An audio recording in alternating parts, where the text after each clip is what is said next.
Training hard करें, shortcut को ना अपनाएं because lot of people, lot of youngsters thinking about the shortcuts.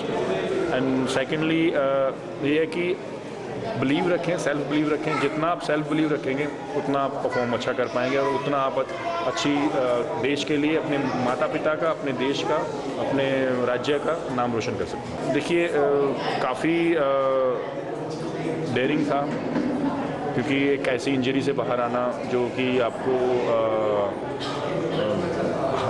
ज़िंदगी मेरी, मतलब मैं मर भी सकता था, ऐसी जगह से मैं वापस आया हूँ। सो वो बहुत डेयरिंग था मेरे लिए, लेकिन मेरे फैमिली ने, मेरे ब्रदर ने सपोर्ट किया और मेरे अंदर एक ही चीज़ थी कि मुझे हॉकी खेलनी है। मेरी मूवी आ रही है सूरमा। आप लोग मेरी लाइफ की जर्नी को सिनेमाघर में देख सकते हैं। सूरमा को 13 जुलाई को आ रही है।